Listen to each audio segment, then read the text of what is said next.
Dans le but de résorber la fracture numérique dans le monde, la STE Foundation capacite des jeunes issus des familles vulnérables en informatique. C'est dans ce sens qu'un partenariat a été signé entre la STE Foundation et la mairie de Niassia. Sidi Ahmed Kouka, le responsable de STE Foundation à Ziguinchor, revient sur ce partenariat.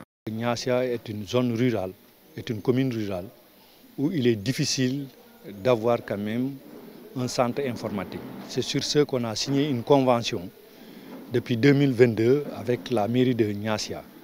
C'est pour au moins faciliter l'accès de l'outil informatique aux élèves, aux jeunes, même aux adultes qui sont dans la zone et qui ne savent pas utiliser l'outil informatique. Parce qu'à ce 21e siècle, les analphabètes, c'est surtout ceux qui ne savent pas utiliser l'ordinateur. Donc c'est sur ce que Madame le maire a bien voulu signé avec STE Foundation pour implanter ce centre informatique au niveau de la mairie de Niassia. De cette alliance est née l'installation d'un centre informatique en partenariat avec ONU Afrique. Sidi Ahmed Kouka nous en dit un peu plus. Ce centre a 3 programmes. D'abord, le premier programme, c'est l'initiation de base des jeunes, comme je l'ai dit, âgés, surtout les filles, âgées de 14 à 24 ans. Donc à l'outil informatique. Mais aussi, il y a le codage.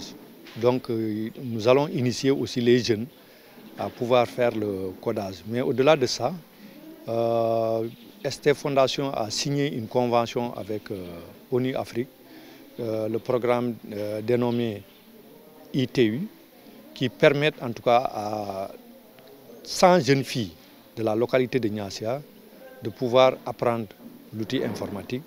Et leurs déplacements sont payés, mais aussi il y a une prise en charge de restauration pour ces jeunes. Les formateurs aussi, on les motive mensuellement pour le transport.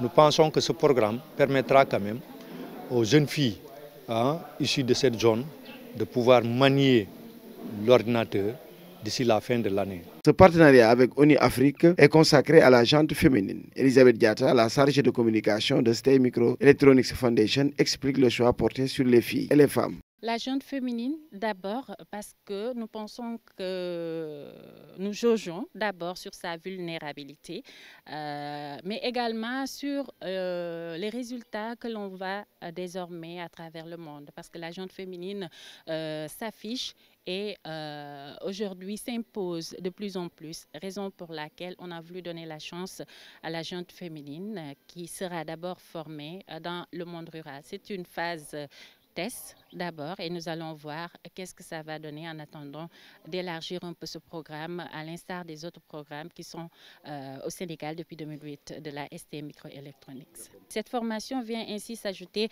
à un background, je dirais, parce qu'aujourd'hui, être analphabète ne veut pas dire ne pas aller à l'école.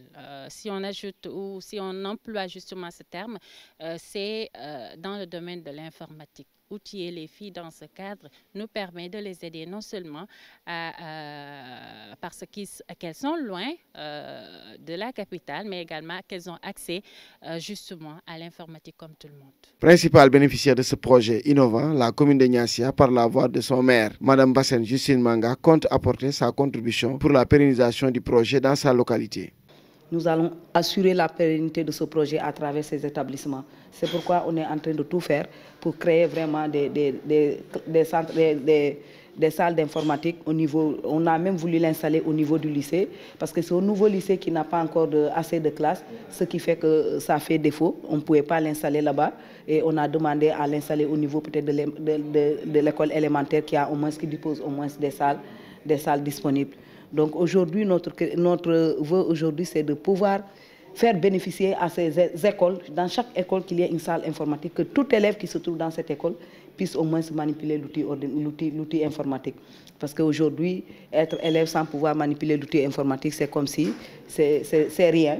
Parce que toutes les recherches, toutes choses se font aujourd'hui à travers l'informatique. En tout cas, pour la durabilité et la pérennité de ce projet, vraiment, on est très, très, très engagé par rapport à ça.